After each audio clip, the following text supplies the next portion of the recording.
یا اللہ یا رحمان۔ السلام علیکم ورحمۃ اللہ وبرکاتہ۔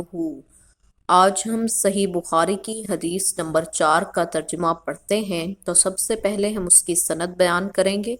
ابن شہاب کہتے ہیں مجھ کو ابو سلمہ بن عبد الرحمن نے حضرت جابر بن عبداللہ انصاری رضی اللہ تعالیٰ عنہما سے یہ روایت نقل کی کہ آپ صلی اللہ علیہ وآلہ وسلم نے وحی کے رک جانے کے زمانے کے حالات بیان فرماتے ہوئے کہا کہ ایک روز میں چلا جا رہا تھا کہ اچانک میں نے آسمان کی طرف ایک آواز سنی اور میں نے اپنا سر آسمان کی طرف اٹھایا، کیا دیکھتا ہوں کہ وہی فرشتہ جو میرے پاس غار حرا میں آیا تھا وہ آسمان و زمین کے بیچ میں ایک کرسی پر بیٹھا ہوا ہے۔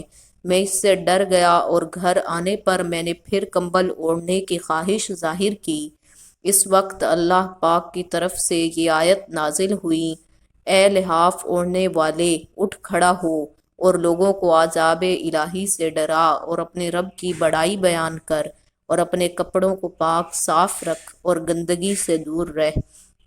اس کے بعد وہی تیزی کے ساتھ پے در پہ آنے لگی۔ اس حدیث کو یحییٰ بن بکیر کے علاوہ لیث بن سعد سے عبداللہ بن یوسف اور ابو صالح نے بھی روایت کیا ہے، اور عقیل کے علاوہ زہری سے ہلال بن رواد نے بھی روایت کیا ہے۔